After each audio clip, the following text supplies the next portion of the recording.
నమస్తే అందరికీ శ్రావణ మాసం శుభాకాంక్షలు. శ్రావణ మాసం అంటేనే పూజలు, వ్రతాలు, చాలా హడావుడి అండి. అంటే ఇది ఒక విధంగా చెప్పాలంటే మహిళల మాసం అని కూడా చెప్పచ్చు. ఈరోజు మనతో పాటు పవన్ కుమార్ శర్మ గారు ఉన్నారు. ఆ గురువు గారిని చాలా విషయాలు అయితే అడుగుదాము. అంటే అసలు వరలక్ష్మి వ్రతం ఎలా చేసుకోవాలి, శ్రావణ మంగళవార వ్రతం ఎందుకు చేసుకోవాలి, దానివల్ల వచ్చే లాభం ఏంటి, తర్వాత ఇంకా చాలా అంటే చాలా మాట్లాడుకోవచ్చు. మనం అన్ని వరలక్ష్మి వ్రతం గురించి కూడా తెలుసుకుందాము, అన్నీ ఆయన ఒక్కసారి మాట్లాడేద్దాము. సో ఈ వీడియో అయితే మీరు చివరి వరకు తప్పకుండా చూడండి, మీకు చాలా అంటే చాలా ఇంపార్టెంట్ విషయాలన్నీ తెలుస్తాయి. నమస్తే అండి. నమస్కారం గురుగారు. అంటే శ్రావణ మాసం, ఇందాక నేను చెప్పినట్టు శ్రావణ మాసం అంటేనే మహిళల మాసం అని చెప్పుకోవచ్చు. సో ఏమంటారు అసలు, అంటే శ్రావణ మాస యొక్క విశిష్టత ఏంటి ముందుగా? ఇక్కడ ముఖ్యంగా మనం శ్రావణ మాసము విశేషంగా చెప్పుకోదగినటువంటి మాసములలో ఒకటండి. మనకు 12 మాసాలు ఉంటే ఈ 12 మాసాలలో కొన్ని విశేషమైన మాసములు చెప్పారు. ఈ విశేషమైన మాసములలో శ్రావణ మాసం కూడా ఒకటి. అంటే కార్తీక మాసము, వైశాఖ మాసము, శ్రావణ మాసము, మార్గశిర మాసము, ఇలా చెప్పుకుంటూ ఉంటారు. ఈ శ్రావణ మాసంలో ప్రధానంగా మనకు చెప్పుకోదగినటువంటి పండుగలు అంటే కొన్ని విశేషంగా ఉన్నాయి. అందులో మొట్టమొదటిది శ్రావణ పౌర్ణమికి ముందుగా వచ్చేటువంటి శుక్రవారం రోజున వరలక్ష్మి వ్రతాన్ని ఆచరిస్తూ ఉంటాం. అట్లానే మనము శ్రావణ పౌర్ణమి రోజున ఈ రాఖీ పౌర్ణమిని చెప్తూ చేస్తూ ఉంటారు కదా. కాబట్టి ఇలా ఇటువంటి ఉత్తమమైన మాసములలో వివాహాలు ఇవన్నీ చేసుకోవడానికి, వివాహాలు, గృహప్రవేశాలు, శంకుస్థాపనలు ఇవన్నీ చేసుకోవడానికి మూలంగా శ్రావణ మాసం చేస్తూ ఉంటారు. శుభ పనులకు, శుభ కార్యక్రమాలకు, దేనికైనా సరే దీన్ని ఉత్తమంగా చెప్తూ ఉంటారు. ఇందులో మనం శ్రావణ మంగళ గౌరీ వ్రతాలు, ప్రతి మంగళవారము కూడా వివాహమైనటువంటి స్త్రీ వివాహమయ్యాక ప్రతి మొట్టమొదటిసారి వచ్చేటువంటి శ్రావణ మాసంలో మొదలుపెట్టి 5 సంవత్సరములు ఈ వ్రతం ఆచరిస్తూ ఉంటారు. శ్రావణ మంగళ గౌరీ వ్రతము అని. అది 5 నెలలు, 5 వారాలు, 5 సంవత్సరములు ఇలా ఆచరిస్తూ ఉంటారు. ఇందులో భాగంగా శ్రావణ వరలక్ష్మి వ్రతం, మనం వరలక్ష్మి వ్రతాన్ని ఆచరిస్తూ ఉంటారు. ఈ వరలక్ష్మి వ్రతం వివాహం అయినటువంటి స్త్రీలు ప్రధానంగా ఆచరిస్తారు. ఓకే, అదే నేను అడగాలనుకుంటున్నాను. అంటే చాలామంది వరలక్ష్మి వ్రతం వివాహం అయిన వాళ్ళు చేసుకుంటూ ఉంటారు, కానీ అవివాహితులు కూడా చేసుకోవచ్చు అంటారా? అవివాహితులు చేసుకోవచ్చు అంటే ప్రధానంగా కూర్చొని చేసుకోవడం కుదరదండి. ఎందుకంటే వివాహం అయినటువంటి వాళ్ళే ప్రధానంగా కూర్చొని చేసుకుంటూ ఉంటారు. అయినటువంటి వాళ్ళు, మన పిల్లలు వాళ్ళు ఉంటారు, చిన్నపిల్లలు, వాళ్ళను లక్ష్మీ స్వరూపంగా అందులో పూజా క్రతువులు తెలుసుకోవాలి అనే భావనతో అక్కడ కూర్చోబెట్టుకుని వాళ్ళతో చేయడం అనేది ఆనవాయితీగా వస్తూ ఉంది. ఇది ఒక కార్యక్రమం. అట్లానే ఈ శ్రావణ మాసంలో వచ్చే పౌర్ణమిని జంఝాల పౌర్ణమి అంటారు.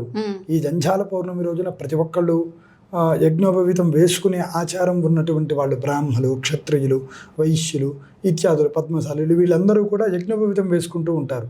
వాళ్ళందరూ యజ్ఞోపవీతం మార్చుకుంటారు శ్రావణ పౌర్ణమి రోజున. ఎందుకు అంటే నిరంతరము ఏదో చిన్న చిన్న క్రతువులు వేటకన్నా వెళ్ళొచ్చుంటారు. సంవత్సరానికి ఒక్కసారైనా విధిగా మార్చుకోవలసినటువంటి సందర్భం ఈ జంఝాల పౌర్ణమి, రాఖీ పౌర్ణమినే ఆచరిస్తూ ఉంటారు. అదే రక్షాబంధనం ఆడపిల్లలకు చేత కట్టిస్తూ ఉంటారు, రక్షగా వాళ్ళను కాపాడాలి అని. అలానే ప్రతి గృహంలో పుట్టినటువంటి స్త్రీ మహాలక్ష్మి స్వరూపంగా భావించి పెంచి పెద్ద చేస్తూ ఉంటారు. మన పూర్వీకుల ఆచారంలో ఏంటంటే ఆడపిల్ల పుట్టింది అంటే లక్ష్మీ స్వరూపంగా చెప్తూ ఉంటాం. అటువంటి లక్ష్మి అంటే వాస్తవంగా మనమేదో ధనంగా భావిస్తూ ఉంటాం. ధనం కాదు లక్ష్మి అంటే. ప్రధానంగా మన మనస్సులో ఉన్న కోరిక నెరవేరాలి, ఆనందం. లక్ష్మి అంటే ఆనందము అని అర్థం. అందుకే మనమేదో 500 రూపాయల నోట్నో, 1000 రూపాయల నోట్లో, 100 రూపాయల నోట్నో లక్ష్మిగా భావించం. ఏమిటి లక్ష్మి అంటే సువర్ణము లక్ష్మి, అంతే కదండి. భూమి మీద ఏ దేశానికి వెళ్ళినా చెల్లేటువంటి ధనం ఏంటి? కరెన్సీలో బంగారం ఏ దేశానికి వెళ్ళినా చెల్లుతుంది. అట్లానే భూమి మీద బంగారం ఎలా చెల్లుతుందో భువనములన్నింటిలో, 14 భువనాలు ఉన్నాయి మనకు, 14 భువనాలు. ఈ 14 భువనములలో చెల్లేటువంటి ధనం పుణ్యం. అటువంటి పుణ్యాన్ని ఆర్జించుకోవడానికి, సంపాదించుకోవడానికి ఈ శ్రావణ మాసాన్ని ప్రధానంగా చెప్పబడింది. ఈ శ్రావణ మాసంలో స్త్రీలు అంటే పురుషులు రోజు నిత్యం చేసేటువంటి దేవతార్చనలు పంచాయతన దేవతారాధన అని పురుషులు చేస్తూ ఉంటారు.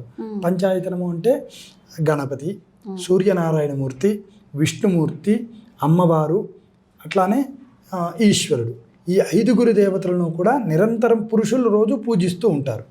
మరి స్త్రీలు ప్రత్యేకంగా గౌరీ అమ్మవారిని శ్రావణ మాసంలో మంగళగౌరిగా పూజిస్తాం. లక్ష్మీ అమ్మవారిని వైభవలక్ష్మిగా, వరలక్ష్మిగా, మహాలక్ష్మిగా మనం పూజిస్తూ ఉంటాం. అందులో భాగంగానే ఈ శ్రావణ మాసంలో పౌర్ణమికి ముందుగా వచ్చే శుక్రవారం రోజు ఈ చారుమతీదేవికి అవతరించి అమ్మవారు చెప్తుంది.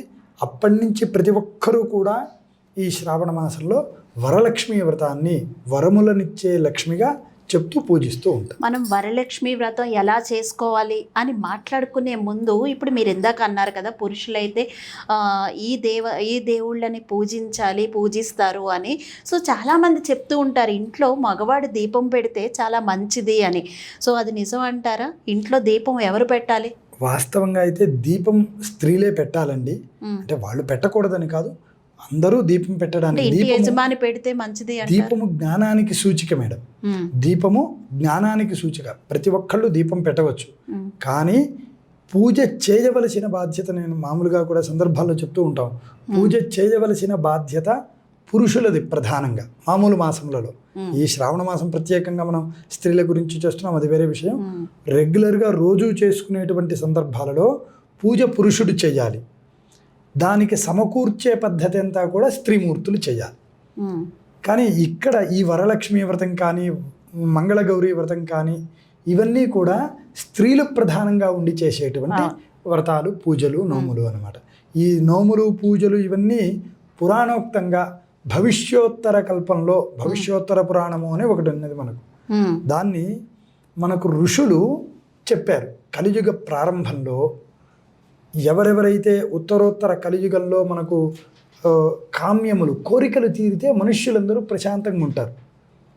మనస్సులో ఉన్న కోరిక తీరితే మనం ప్రశాంతంగా ఉంటాం. అది కొంతమందికి ధనం రావడం అయి ఉండొచ్చు, కొంతమందికి అన్యోన్యమైన దాంపత్యం అయి ఉండొచ్చు, మరి కొంతమందికి మంచి ఉద్యోగం కావాలి అని, ఏదైనా కోరిక. అటువంటి కోరిక తీరితే వాళ్ళు ఆనందంగా ఉంటారు.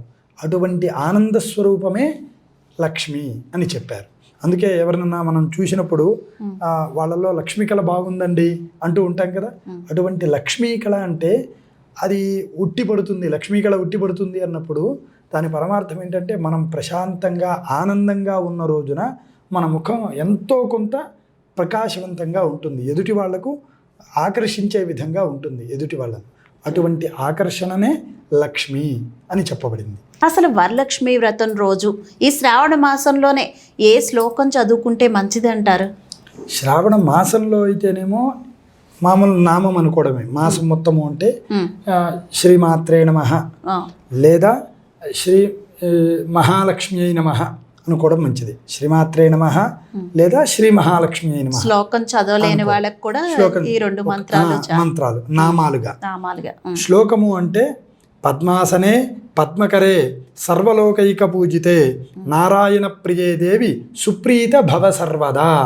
మరొక్క మారు చెప్పమంటారా?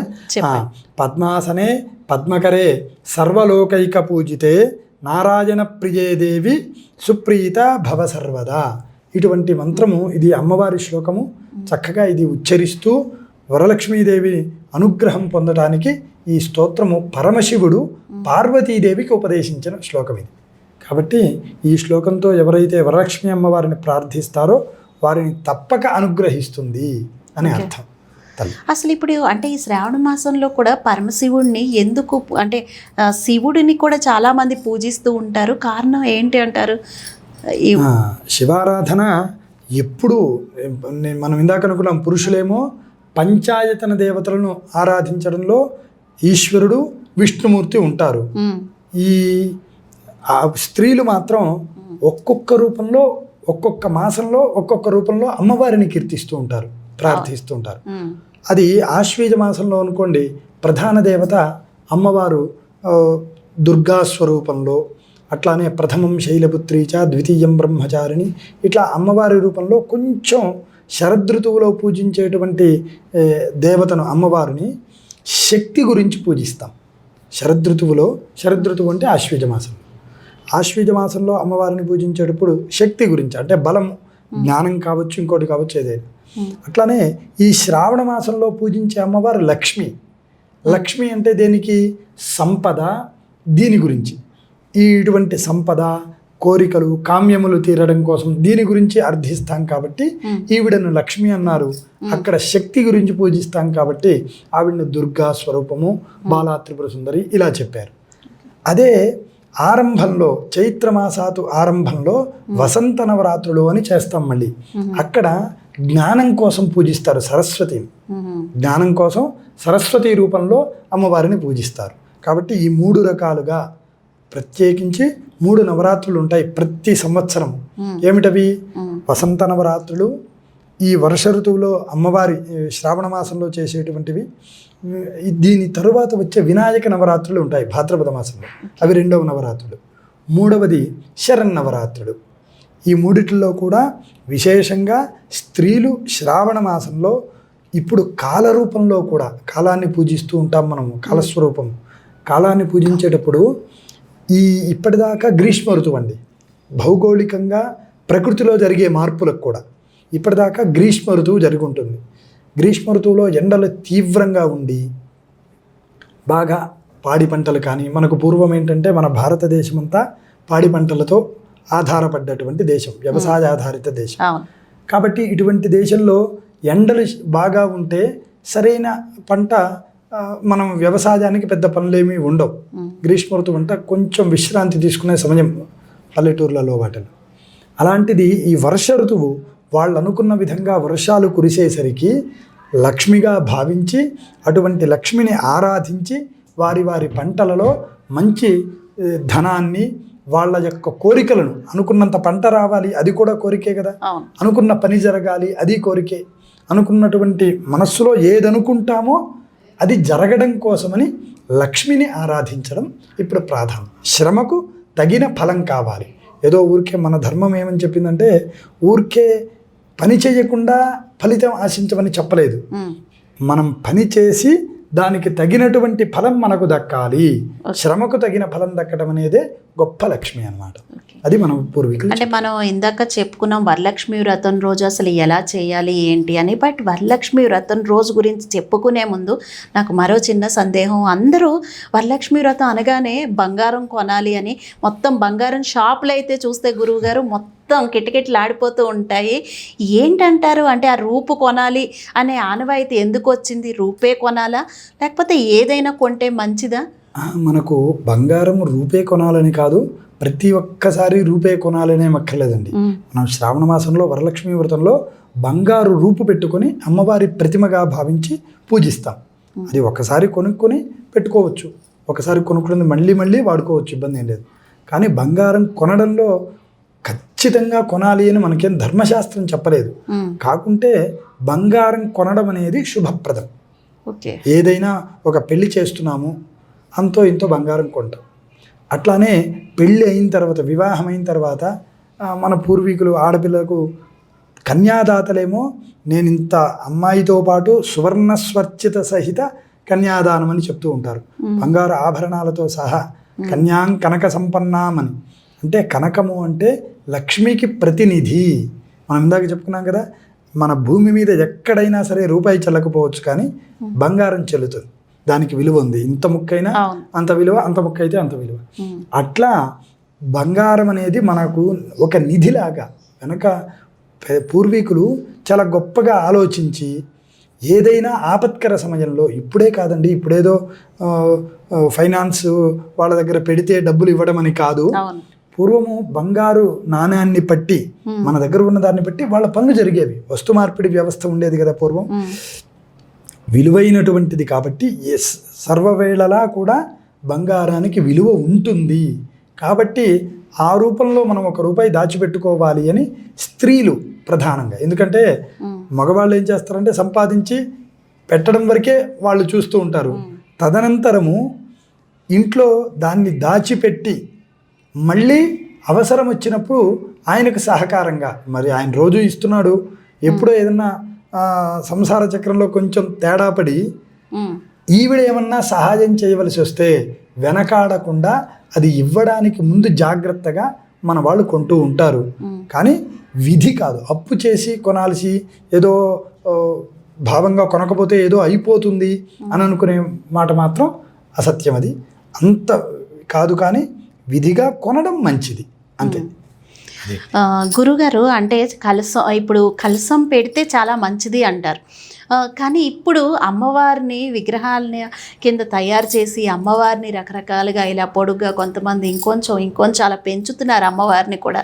సో అంటే ఏంటంటారు, అది కలసం మంచిది అంటారా, నిజంగా అలా పెట్టుకుంటే ఇంకా మంచిది అంటారా? కలశం వరకే మనకు శాస్త్రంలో చెప్పింది. భవిష్యోత్తర పురాణంలో వరలక్ష్మీదేవికి పరమశివుడు వివరిస్తూ వరలక్ష్మి అమ్మవారిని వివరిస్తున్నప్పుడు అక్కడ కలశము తదనుగుణంగా, కలశం అంటే ఏమిటి, ఇప్పుడు మన వాళ్ళు ఏదో బొమ్మలు పెట్టుకుంటూ చెయ్యి వీటితో తయారు చేసింది కాదండి. ఇవన్నీ వీటి కంటే కూడా కలశము అంటే శరీరం, అమ్మవారి యొక్క దేహం. మనము కొన్నిట్లో మంగళప్రదంగా చూస్తూ ఉంటాం కొన్ని వస్తువులు, శుభసూచికాలు. ఏమిటా శుభసూచికాలలో లక్ష్మి ఉండేటువంటి ప్రదేశాలు ప్రధానంగా కొన్ని చెప్పబడ్డాయి. అది గోవు యొక్క పృష్ఠము, స్త్రీ యొక్క పాపటి ఆరంభ స్థానము. గోవు యొక్క పృష్ఠము, స్త్రీ పాపటి ఆరంభ స్థానము, ఏనుగు యొక్క కుంభస్థలము, క్షీరము అంటే పాలు, గుమ్మంలో గడపలో, ఇలా మనము లక్ష్మీ నివాస స్థానాలుగా చెప్పబడ్డాయి. ఇందులో విశేషించి కలశం కూడా ఒకటి. వీటి కంటే కూడా ఉత్తమంగా శరీరం మండపారాధనలో చెప్పినప్పుడు కలశానికి చక్కగా దారము, కంకణమో లేదంటే దారము చుట్టడము ఇవి చేసి అందులో జలము, కొంతమంది బియ్యం పోస్తూ ఉంటారు, వారి ఆచారం. వాస్తవమైతే నీళ్లు పోయాలి. అందులో సుగంధ ద్రవ్యాలు, యాలుకలు, లవంగాలు, పచ్చకర్పూరము, జవ్వాది ఇట్లాంటివి పెట్టి దానిపైన మళ్ళీ మామిడాకులు పెడతారు. అలా మామిడాకులు పెట్టి ఆ మామిడాకుల మీద పూర్ణఫలం అంటే కొబ్బరికాయ నుంచి దాని మీద మరలా నూతన వస్త్రం పరిచి, అంటే త్రికోణాకారంలో బ్లౌజ్ పీస్ మడిచి అలా పెట్టి దాని మీద మనం అనుకున్నామే బంగారు రూపని, కొత్తదైతే కొత్తది, ఆల్రెడీ మన ఇంట్లో ఉన్నదైనా అలా పెట్టుకొని పంచామృతములతో అభిషేకించి పాలు అట్లా పెట్టేసి పూజిస్తాం. ఇది అక్కడ అమ్మవారి స్వరూపం. దాంతో ఏదండి కలశం పెట్టేశాం కదా, మనం కాళ్ళు చేతులు పెట్టేస్తాము అంటే అది మన తృప్తి కోసం పెట్టుకుంటున్నాం. అది వాస్తవంగా అయితే దీనికి మంత్రం కూడా ఉంటుంది. కలశము మన శరీరంలో ఉండే ఎముకలతో సమానం. ఆ లోహంతో పెట్టాం కదా, వెండి, రాగి, ఇత్తడి లేకపోతే మట్టితో చేసినదైనా సరే ఆ లోహ సదృశమైనటువంటిది మన శరీరానికి ఎముకలు ఎలానో అట్లా అమ్మవారి యొక్క స్థిరమైనటువంటి భావనగా ఉండటానికి ఆ కలశము. దాని మీద దారం చుడతామనుకున్నాం. ఆ దారము ఆ ఎముకల మీద మన శరీరంలో ఏముంటాయి, నరాలు, రక్తమాంసములు ఉంటాయి. అట్లానే అమ్మవారి యొక్క దేహంలో ఆ నరములు అవన్నీ ఉన్నట్లుగా భావించమని చెప్పారు. అందులోపల మన శరీరంలో ఏముంటాయి, రక్తము, మాంసము ఉంటాయి. అట్లానే ప్రకృతి, అమ్మవారు అంటే ఇక్కడ ఎవరు, ప్రకృతి. ప్రకృతిలో ఏముంటాయి, నదులు, జలములు, సముద్రాలు ఉంటాయి. అందుకని అందులో నీళ్లు పోస్తాం. మనిషిలో దేహం లోపల దుర్గంధం ఉంటుంది, అంతే కదండి. కొంచెంసేపు శ్రమపడి పనిచేయగానే ఏదో రకమైన స్వేదం రూపంలో దుర్గంధం. కానీ అదే ప్రకృతి యందు ఏముంటాయి, సుగంధములు ఉంటాయి. అట్లానే అమ్మవారి యొక్క దేహం మీద, మన శరీరం మీద కేశములు, జుట్టు అంతా ఉంటుంది. అట్లా ప్రకృతి యందు ఏముంటాయి, వృక్షములు ఉంటాయి. అందుకే అక్కడ మామిడి, మర్రి, మేడి, రావి, జువ్వి ఇలాంటివన్నీ కూడా ఆ కలశంలో ఉంచి ఆ కలశం మీద పూర్ణ ఫలాన్ని అంటే కొబ్బరికాయ నుంచి దాని మీద వస్త్రం పెట్టమని చెప్తూ ఉంటారు. అంటే అమ్మవారికి పూజిస్తే చాలు. జుట్టు పెట్టేసి ఇవన్నీ పెట్టేసి అన్నీ చేస్తున్నారు. ఇవన్నీ ఏదో ఇప్పుడు అందుబాటులో ఉన్నాయి వీళ్ళ తృప్తి కోసం. వాస్తవంగా అయితే అది లేదు కల్పనలో. అది వాళ్ళ తృప్తి కోసం అక్కడేదో అక్కడ వేసేస్తూ ఉంటారు. కలశం పెద్దగా కాకుండా మీరన్నట్లు అక్కడ చీర కట్టేసి పెద్దగా ఏదో చేస్తుంటారు. అది చేసే వాళ్ళ తృప్తి కోసం అంతే తప్ప అక్కడ ప్రధానంగా ఆవాహనలు పూజ అదేమీ ఉండదండి. ఈ కలశమే మనకు ప్రధానమైనటువంటి దైవం. ఓకే, అంటే వరలక్ష్మి వ్రతం అసలు ఎలా చేసుకోవాలి అది దాని గురించి చెప్పండి. ఇక వరలక్ష్మి వ్రతానికి కూడా కొన్ని నియమాలు ఉన్నాయండి. ఏమిటది అంటే ఏ వ్రతం చేయాలి అన్నా మనకు ఆధారం ఏమిటి? సూత మహామునుల వారు మనకు వివరించారు. సూత మహామునులను అక్కడ ఉన్నటువంటి శౌనకాది ఋషులందరూ అడిగితే ఆ శౌనకాది ఋషులకు శివపార్వతుల సంవాదము అని చెప్పారు. దీనికి ఎలా చేయాలి అంటే ఫస్ట్ ప్రాతకాలం నుండి నిద్రలేచి నిత్యకృత్యములన్నీ కూడా పూర్తి చేసుకొని శుచి చేయి మొట్టమొదట అమ్మవారికి నమస్కరించుకోవాలి. అమ్మ, నేను నీ యొక్క పూజను చేయబోతున్నాను, వ్రతాన్ని ఆచరించబోతున్నాను. ఈ వ్రతం ఆచరించే సందర్భంలో త్రికరణ శుద్ధిగా చేయాలి. ఏ పూజ చేసినా ఎలా చేయాలి? త్రికరణ శుద్ధి అంటూ ఉంటారు. త్రికరణములు అంటే 3: మనస్సు, వాక్కు, క్రియ. మనస్సు అంటే మనస్సులో అమ్మవారిని తలుచుకోవడం. వాక్కు అంటే అమ్మవారి గురించి మనం మాట్లాడుకునేటువంటి మాటలు, ఆవిడ గురించి అంటే మామూలు రోజుల్లో ఎలా మాట్లాడుకున్నా ఇక్కడ మాత్రం పవిత్రమైనటువంటి మంగళకరమైన మాటలు వచ్చేట్టుగా చూసుకొని, తదనంతరము క్రియ, చేతులతో చేసే పనులు అంటే అమ్మవారి ముందు కూర్చొని పూజ చేసేదే అని కాదు, ఆవిడకి సేకరించే పుష్పాలు, పంచామృతాలు, నైవేద్యములు ఇవన్నీ సమర్పించేటప్పుడు కూడా మనస్సులో ఇందాక అనుకున్నాం కదా, శ్రీ మహాలక్ష్మి నమః, శ్రీమాత్రే నమః, ఈ నామస్మరణ చేస్తూ ఇవన్నీ చేస్తే అది కూడా అంటే నైవేద్యాలు కూడా ఎన్ని పెట్టాలి అంటారు? కొంతమంది 3, కొంతమంది 9, కొంతమంది 7 ఇలా పెడతారు కదా. అంటే ఎవరి శక్తిని బట్టి వాళ్ళు పెట్టడమేనా? అంతేనండి. ఇంత పెట్టాలి అనే లేదు, ఏమీ లేదు. వాస్తవంగా ఇలా ఈ రకంగా చేస్తూ ఈ అమ్మవారి ఆరాధన చేసేటప్పుడు ఫస్ట్ నిత్యకృత్యములన్నీ అయిన తర్వాత మధ్యాహ్న కాలమును కూడా కర్మానుష్ఠానములు ఏదో పండో ఏదో ఇప్పుడే శరీర ధర్మాన్ని బట్టి ఉండగలిగితే ఒక్కసారి ఉండగలిగిన వారు ఉండటము, లేని వాళ్ళు పండో ఫలమో తిని సాయం ప్రదోష కాలంలో ఈ వ్రతం చెయ్యాలి లెక్క. వ్రతం చేసేటువంటి వారు గోమయంతో అలికి శుద్ధి చేసి ఈశాన్య భాగంలో ఇంటికి దేవమూలలో ఈశాన్య భాగంలో గోమయంతో అలికి శుద్ధి చేసి ముగ్గు పెట్టి నూతన వస్త్రము పరిచి ధాన్యపు రాశిని, ఏదో కొన్ని బియ్యమని కాదు అక్కడ చెప్పింది, ఆ వస్త్రం నిండుగా ధాన్యపు రాశిని పోసి కలశం ఉంచుకొని ఆ కలశమునందు పత్ని సమేతంగా త్రిమూర్తులను, అంటే కేవలం లక్ష్మీ అమ్మవారిని ఒక్కరినే పూజిస్తే ఆవిడ తృప్తి పడదు, ఎవరిని? ముగ్గురిని పూజించాలి. ఆ ముగ్గురు ఎవరు? సరస్వతి సహిత బ్రహ్మ, లక్ష్మీ సహిత విష్ణువు, గౌరీ సహిత ఈశ్వరుడు.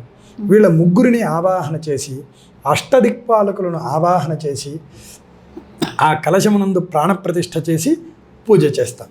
ముందు గణపతి పూజ చేసుకుంటాము, కలశారాధన, గణపతి పూజ, వరలక్ష్మీ దేవతారాధన, అష్టదిక్పాలక ఆవాహన ఇవన్నీ చేసుకున్న తరువాత ప్రత్యేకించి తోరం కట్టుకుంటాం. ఇక్కడ ఈ తోరము 9 పోగులతో ఉండాలి.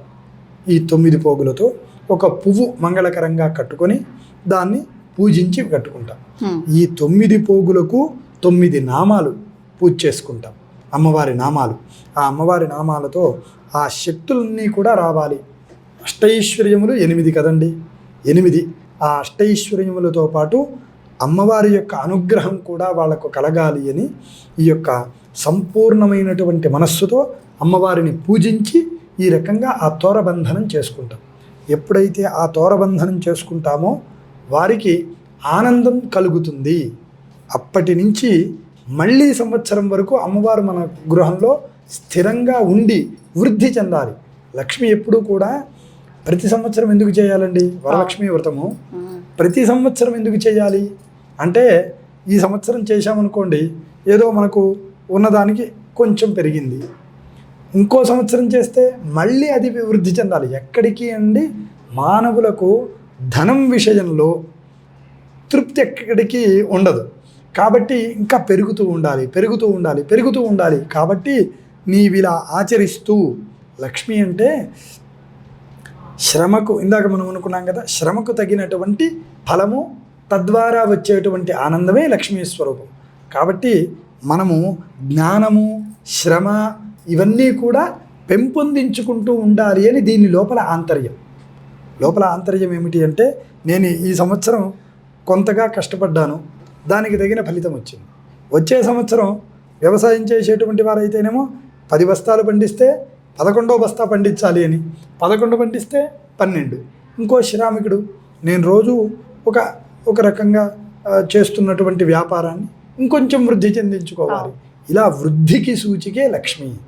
అందుకని అలా చేస్తూ ఉంటాం. ఈ వరలక్ష్మి వ్రతంలో ప్రధానంగా చారుమతీదేవి గురించి చెప్పుకోవాలి.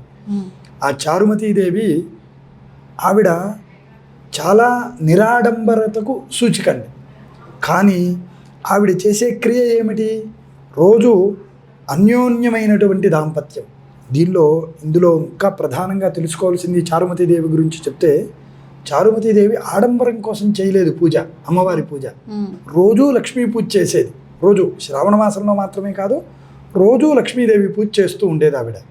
అలా చేస్తూ ఆవిడ యొక్క గుణం ఎలాంటిది అంటే భర్తను చాలా గౌరవిస్తూ ఉండేది. దీని నియమాలు ఇవన్నీ ఏంటంటే ఏదో ఈ ఒక్కరోజు పూజ చేసి నమస్కారం చేసుకుంటే లక్ష్మి వచ్చేస్తుంది అని కాదు. ఆవిడ ఆచరించిన ఆచరణ కూడా చాలా ప్రధానం. భర్తను, అత్తమామలను, తల్లిదండ్రులను, తల్లిదండ్రులను ఈ ముగ్గురిని కూడా సక్రమంగా చూసుకుంటూ పిల్లల్ని ఎలాగో చూసుకుంటారు. పిల్లల్ని ఎవ్వరూ, ఏ స్త్రీ కూడా పిల్లలను అందరికంటే గొప్పగానే చూసుకుంటారు. ఈ కాలంలో ప్రధానంగా చెప్పుకోదగినవి వీళ్ళ ముగ్గురిని సదాచారంగా వాళ్ళకు సేవాభావంతో ఎటువంటిది ఆశించకుండా ఆవిడ చేసింది. ఎవరు? చారుమతి చేసి అటువంటి ఆరాధనతో పాటు అమ్మవారిని కూడా నిరంతరం పూజించేది. రోజు నిరంతరం అంటే ఎప్పుడు 24 గంటలు అని కాదు, ఎక్కువ చేయటం కాదు, భక్తిగా చేయడం ప్రధానం. అలా ఆచరించి ఆవిడేమి వరం కోరుకునేది కాదు, అలా ఉండేది. ఆ పూజా ఫలం అలా పెరిగి లక్ష్మీ అమ్మవారికి అనిపిస్తుంది. ఏమని? అయ్యో, ఈ చారుమతీదేవికి ఎలాగైనా నా అనుగ్రహం కలగాలి. ఈవిడేం పెద్ద సంపన్నురాలు కాదు, అయినప్పటికీ ఆవిడ ఉండవలసినటువంటి నియమాలన్నీ ఆవిడ ఉండేసరికి నేనే ఆవిడని అనుగ్రహించాలి అని కలలో కనిపించి, అమ్మా నీవు శ్రావణ పౌర్ణమికి ముందుగా వచ్చే శుక్రవారం రోజున ఈ వ్రతం ఆచరించు, తద్వారా నేను నువ్వు అడగక్కర్లా, నేనే ఇచ్చేస్తాను అని కలలో కనిపించి చెప్తుంది. చెప్పగానే ఆవిడ కలలోనే, ఆ మాట కలలో కనిపించి చెప్పగానే కలలోనే పూజ చేసేస్తుంది. పూజ చేసి తెల్లవారిన తర్వాత ఇది కళ కదా అనుకొని భర్తతో చెప్తుంది, వచ్చిన సమయం చాలా మంచిది కాబట్టి నీవు నిజంగానే ఆచరించు అని చెప్తారు. సరే, కొంతవరకు ఆవిడ నిశ్చయం. అత్తమామలతో చెప్తుంది, వాళ్ళు అదే అంటారు. ఆ తర్వాత తల్లిదండ్రులతో మరియు పెద్దలతో కూడా చెప్తుంది. అందరూ కూడా వచ్చే శ్రావణ పౌర్ణమికి ముందుగా వచ్చే శుక్రవారం ఈ వ్రతం ఆచరించండి అని చెప్తారు. అప్పుడు ఆవిడ చాలా ఆనందంగా ఈ యొక్క వ్రతం ఆచరించి తను తృప్తిని పొందటమే కాకుండా తన చుట్టుపక్కల ఉండే వారందరూ కూడా ప్రోత్సహిస్తారు ఆవిడని. మీరు ఆచరించండి. ఆవిడ ఉత్తమమైన స్త్రీ ఆయన ధనం లేకపోయినప్పటికీ, ఉత్తమంగా అంటే గొప్ప ఐశ్వర్యవంతురాలు కాగనప్పటికీ కూడా ఈ వ్రతం ఆచరించేసరికి ఆచరించిన తరువాత ఆవిడకి ఒక్క ఆభరణం కూడా ఉండుండదు అప్పటికి, కథలో చెప్పిన ప్రకారం. కానీ మొట్టమొదటి పూజంతా అయిన తర్వాత మొదటి ప్రదక్షిణ చేయగానే కాళ్లకు గజ్జెలు అమరుతాయి, మంజీరములు. అయ్యో, అందరికీ, ఆవిడకే కాదు, చుట్టుపక్కల ఆవిడతో పాటు చేసిన వాళ్ళకు కూడా అమరుతాయి. మళ్ళీ రెండో ప్రదక్షిణ చేయగానే కరానికి అంటే చేతులకు గాజులు ఇత్యాదులన్నీ కూడా అమరుతాయి, సువర్ణ ఆభరణాలు. మళ్ళీ మూడవ ప్రదక్షిణ చేయగానే శరీర భాగంలో కంఠం నుంచి పాదాల వరకు ఏ ఆభరణములు, అంగుళీకములు, హస్తాభరణములు ఇవన్నీ సమకూరి వాళ్ళ ఇళ్లల్లో ధనాగారాలు నిండిపోతాయి. చాలా ఆనందపడిపోయి, ఇదంతా చారుమతీదేవి వలన వరలక్ష్మీదేవి అనుగ్రహము, అంటే వాళ్ళ తపస్సుకు తోడు ఈవిడే తపస్సు తోడయ్యి, శ్రమ తోడయ్యి అలా అమ్మవారు అనుగ్రహించింది అని చాలా ఆనందపడి ఆవిడ్ని కీర్తిస్తారు. ఆవిడ్ని కీర్తిస్తే అప్పుడు ఆవిడ అనుకుంటుంది, అయ్యో, ఒక్కరోజు ఇలా కలిగితేనే, 1 సంవత్సరం ఇలా కలిగితేనే ఆనందంగా ఉన్నారు, ఇలా ప్రతి సంవత్సరము మేము చేస్తుంటాం తల్లి. ఈ వ్రతం ఆచరించిన ప్రతి ఒక్కరిని ఐశ్వర్యవంతులుగా, మంచి సంపన్నులుగా, మంచి విశాలమైనటువంటి మనస్సు కలిగిన వారిలా, మంచి సద్బుద్ధిని ప్రసాదించి ధర్మాన్ని ఆచరించేటట్లు చూడు తల్లి అని వరం కోరుకుంది. అప్పుడు ఆవిడ ఎవరు, చారుమతీదేవి వరలక్ష్మీదేవిని అప్పుడు వరం కోరుకుంటుంది. ఆ తృప్తిపడి వరలక్ష్మీదేవి ఎవరెవరైతే సదాచారము పాటిస్తూ ఈ గుణాలు ఉన్నాయి చూశారు, ఏవి, భర్తను సక్రమంగా చూడటము, గౌరవించడము, అట్లానే అత్తమామలను, తల్లిదండ్రులను, పెద్దవాళ్లను గౌరవిస్తూ లక్ష్మీ ఆరాధన చేసినటువంటి ప్రతి ఒక్కరికి కూడా వాళ్లను నేను తప్పక అనుగ్రహిస్తాను అని చెప్పింది. అలా ఇస్తూ ఉన్నారు. కాకుంటే ఇప్పుడున్న వాళ్ళు ఏంటంటే కొన్ని మానేసి కేవలం ఈ అమ్మవారి వ్రతమే ప్రధానము, అనుగ్రహము అనుకుంటున్నారు. అది అనుగ్రహం, కానీ ఆవిడ ఆచరించినటువంటి పెద్దవాళ్లను చూసుకున్నటువంటిది కూడా ప్రధాన కారణము. భర్తను గౌరవించడము ప్రధాన కారణము.